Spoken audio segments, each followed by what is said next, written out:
kumekuwa na usajili mpya Buba. Mtazamo mchezo namna gani kwa upande wako? Sisi mechi kwanza tunawapongeza viongozi na benchi la ufundi kwamba mechi sisi tumekuja kuplay kwa sababu tuna mechi nyingi double. Sisi leo na mwalimu akaja kuangalia wachezaji wasiopata nafasi waje kupata nafasi, waje kuonesha uwezo wao. Mechi tumeona imechezwa vizuri. Sisi tunatoa pongezi kwa mchezaji wetu mpya, kwa mara ya kwanza anaivaa jezi ya Yanga, anafunga chuma 2 kwenye mechi. Nyinyi ndo mabingwa wa kombe hili. Wengine hizi ni harakati hasa za kwanza kuelekea kombe lenu. Kwanza usiseme nyinyi mabingwa wa kombe hili peke yake. Sema Yanga ndo bingwa mara nyingi wa kombe hili. Kwa sababu ukisema nyinyi ndo mabingwa kama sisi ndo kwa mara kwanza tunachukua. Sema Yanga ndo mabingwa mara nyingi wa kombe hili. Kwa sababu kombe hili mara nyingi kachukua Yanga, hakuna mtu yote ndani ya ardhi hii.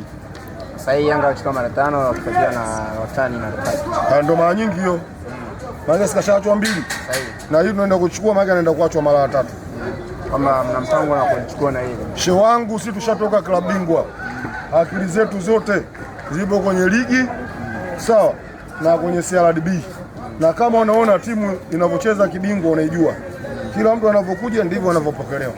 Kwa namna ambavyo mnawapa wachezaji nafasi ambao huwa hawapataki nafasi katika kikosi cha kwanza. Hii ni wazi kwamba mnawatengeneza fitness kuelekea mchezo wa ligi unafuata, especially tarehe 1 ambayo ni dabi ya kabla ya dabi ya tarehe 1. Sisi kwanza sasa hivi hatuiangalii dabi ya tarehe 1. Sisi hapa tumemaliza mechi hii sasa hizi. Hapa tunakaa kujipanga kwenda kuelekea zetu Namungo. Sisi tunafikiria mechi na Namungo ndio inaofuata. Sasa dabi kama wao wanafikiria dabi, wao waache kufikiria dabi. Sisi sasa hizi hatufikirii dabi. Sisi tunaenda kufikiria mechi ya Namungo. Ikitoka mechi ya Namungo tutaifuata mechi inayofuata. Tukimaliza mechi inayofuata, ikifika zamu ya mechi yao tutaizungumzia mechi yao. Kwa sababu sisi Simba hata kama tuamsho leo tucheze nao, sisi tunaenda kuwafunga. Pamoja na yote Young Africans imekuwa mkiimarika kila siku zinazozidi kwenda kutokana na aina ya wachezaji ambao wanaanza na wale kwa benchi. Hii ni wazi kwamba mmedhamiria kurejesha makombe ambayo msimu uliopita mlikuwa mnashinda. Ukija kuangalia kwa timu yetu sisi, ukiona timu ukiambiwa timu kubwa na timu yenye quality ya wachezaji kama hivi, unaona wachezaji waliokuwa bench wakipewa nafasi wanaenda kuonyesha. Kawaambie wenzetu mechi inayofuata kama hii waende kuwachezesha watu wasiocheza, uone kama ile shughuli yake. Kwa hiyo sisi tunashukuru kama tuna quality ya wachezaji ambayo kuna mechi wanaokaa ambao watacheza, kuna mechi ambayo watacheza first 11. Ndio tunavyofanya, tunamshukuru mwalimu wetu kupanga maamuzi kama haya. Kama yalivyo malengo yenu kwamba ni kuchukua ubingwa wa ligi kuu msimu huu pamoja na CRDB. Hata watani wenu wenyewe vile vile malengo yao ni kuchukua ubingwa msimu huu wa ligi kuu pamoja na CRDB. Malengo yao wao, lakini siku zote malengo yao hayatimii. Sisi tunaongea kwa sababu malengo yetu tukiongea yanatimia. Sisi hapa tuna malengo ya kwenda kuchukua kombe la CRDB, tuna malengo ya kwenda kuchukua ligi. Sawa, tuna malengo ya kwenda kumfunga yeye mara 7 mfululizo. Hao yote malengo yetu sisi. Kombe la kumfunga pia ni moja ya malengo yenu. Kwa sababu tumesema baki tubaki mara 10. Kama tukisema baki tubaki mara 10, maana yake bado kashapigwa 6, bado ngapi? Bado 4. Tarehe 1 tunaenda kuongeza ya 7. Itakuwa bado 3. Mmempeleka kule ambako tutagi.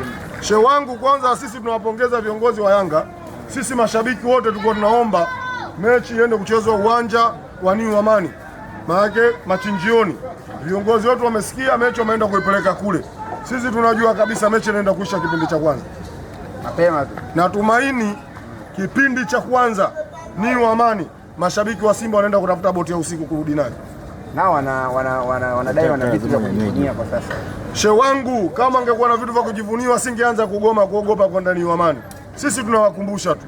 New Amani kuna geti moja tu, kuna geti la kuingia, hakuna geti la kutoka. Wanasema sio wenyewe mliopanga mchezo kupelekwa kule, bali ni bodi ya ligi pamoja na TFF kulingana na ratiba ilivyokaa. Sasa shehe wangu, wewe umesomea uandishi. Sisi ushaelewa. Sasa kama unamuuliza mtu akikwambia New Amani Simba wameenda kupelekwa na nani? Na bodi ya ligi. Basi utaonekana wewe una akili. Sababu bodi ya ligi wao na timu. Timu mwenyeji ni nani? Yanga Afrika si wanachagua uwanja. Ndio Yanga Afrika ndio kawapeleka Simba New Amani, sio bodi ya ligi. Sababu bodi ya ligi ana timu, yeye anaongoza mpira. Kila la heri kuelekea mchezo unaofuata. Sawa, tunaomba tukutane Lindi.